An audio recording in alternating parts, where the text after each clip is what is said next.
samoga oblačenja dijete je potrebno dakle obući prema situaciji, prema vremenskim uvjetima. Ako su hladni periodi, naravno da je onda potrebno toplije dijete obući.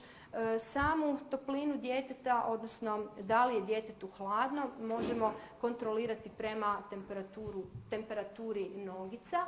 Noge ne smiju biti hladne, dakle njih uvijek treba kontrolirati, važno je da nisu hladne, a rukice one više stoje vani i one mogu biti hladne kao i nosić. Što se tiče kape, preporuka je da se možda tijekom noći djetetu i kapa stavi, jer dijete u tim prvim tjednima treba na neki način zaštititi od pothlađivanja, a najviše se temperature gubi preko glave. Tako da možda tijekom dana i nije hladno, možda se temperatura održava na višoj razini, ali tijekom noći je preporuka da se ipak kapica stavi na glavu.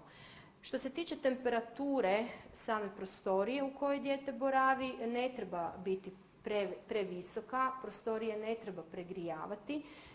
Idealna je temperatura između 18 do 22 stupnja, znači ne trebamo se sad kuhati svi unutra zato što se beba rodila. Važno je prostoriju dobro provjetravati, da bude prozračna i dijete ne bi trebalo boraviti u zagušljivim prostorima, znači nezadimljenim prostorima i prostorima koji su onako zagušljivi ili vlažni. Važno je voditi o tome računa kako bi osigurali da dijete ima dobru kvalitetu zraka.